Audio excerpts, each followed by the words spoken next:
to get vaccinated is slipping, and the numbers are particularly bad in rural areas, with 30% of those surveyed saying they will definitely not get a vaccine or will only do so if they're required to do so by law. Bill, how do we get a pro-vaccine, pro-science message through to such people?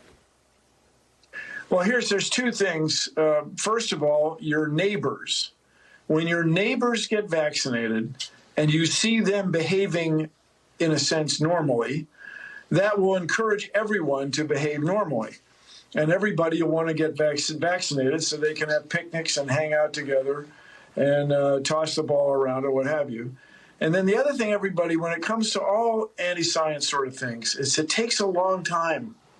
You would think, as a rational person or somebody trying to be rational, if you explain it, well, you see, the Earth goes around the sun, and here's the evidence. And then you would expect maybe the other person to go, oh, I did not know that. The Earth goes.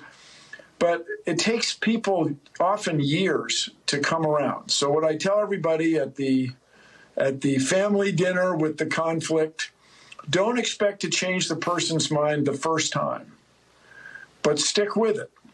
Because I think as people see the advantages of being vaccinated, they will want to get vaccinated. Yeah. So it's not what you know, it's who you know, in fact, in terms of the people around you, as you're saying, get the message out. Let me ask you this, Bill. How much damage do you think the anti-vax message from the likes of Fox News, especially from people like Tucker Carlson, who I know you've clashed with in the past, how much damage is that causing? How irresponsible, how deadly is it? Well, you can get furious with these guys, but you know the expression, it's not helping. But this idea that everybody has the freedom to do anything is, we all know that's not exactly right. You can't yell fire in a crowded theater if there's no fire and so on.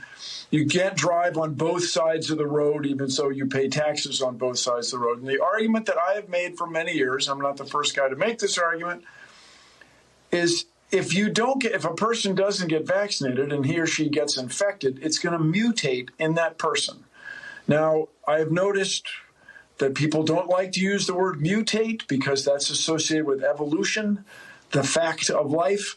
We'll use the word variant. Fine. It will vary in that person, and then that could infect me. And that's not fair, right? That's the first. Yeah. Everybody on the other side is saying, well, it's not fair to make me wear a mask. It's not fair to make me get vaccinated. Well, it's not fair to everybody else if you become an incubator for a variant. Doggone it.